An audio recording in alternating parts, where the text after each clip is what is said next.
අපි අද බලමු ලස්සන ස්ටෝරි එකක් ගැන. ඔයාලට මේක ලස්සනයි කියලා හිතනවා නම් subscribe කරන්න. පුංචි සිංහ පැටියාගේ පළමු ගර්ජනාව.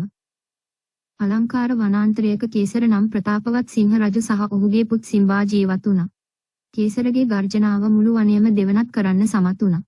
පුංචි සිම්බා තම පියා දෙස බලා සිටියේ මහත් ආඩම්බරයකින්.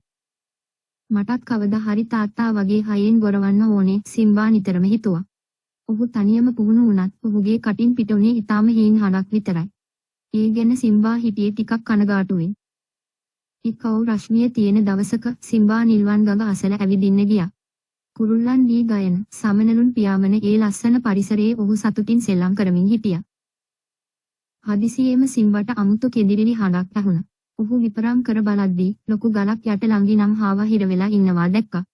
අනේ සිම්බා, මට උදව් කරන්න. මට මේ ගල අයින් කරගන්න බැහැ, ළඟි බැගෑපත් වුණා. සිම්බාට ඕන වුණා වහාම තම පියාට කතා කරලා උදව් ඉල්ලන්න. ඔහු ගැඹුරු හුස්මක් අරන් මුළු ශක්තියම යොදලා ගොරවන්න හැදුවා. ඒත් ඔහුගේ කටින් පිට උනේ යා කියන බලල් හඬක් විතරයි. තාත්තා එනකම් ඉන්න වෙලාවක් නැහැ, මමම මොනවා හරි කරන්න ඕනේ, සිම්බා තීරණය කළා. ඔහු තමන්ගේ පුංචි උරහිස ගලට තියලා මුළු ශක්තියෙන්ම තල්ලු කරන්න පටන් ගත්තා. සිම්බා ගාමින් තවත් තල්ලු කළා. ඔහුගේ පුංචි මාංශ පේශි තද වුණා. හෙමින් ලොකු ගල පැත්තකට පෙරලෙන්න පටන් ගත්තා. ගල පෙරලී ගිය සැනින් ළඟි හාවා සතුටින් එළියට පැන්නා. බොහොම ස්තුතියි සිම්බා. ඔයා හරිම වීරයෙක්. ඔයා මගේ ජීවිතේ බේරගත්තා, ළඟි සතුටු කඳුළු පුරවාගෙන කිව්වා. ඒ සතුටත් එක්කම සිම්බාට අමුතුම ශක්තියක් දැනුණා. ඔහු නොදැනුවත්වම නැවතත් ගැඹුරු හුස්මක් ගත්තා. මෙවර ඔහුගේ කටින් ගෝර් කියා මුළු වනයේම දෙවනත් වන මහා ගර්ජනාවක් පිට වුණා.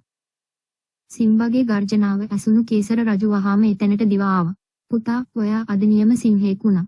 ඒ ඔයාගේ හඬ නිසා නෙවෙයි, කරදරේ වැටුණු කෙනෙකුට උදව් කරන්න ඔයා පෙන්වපු නිර්භීතකම නිසායි, කේසර ආදරයෙන් පැවසුවා.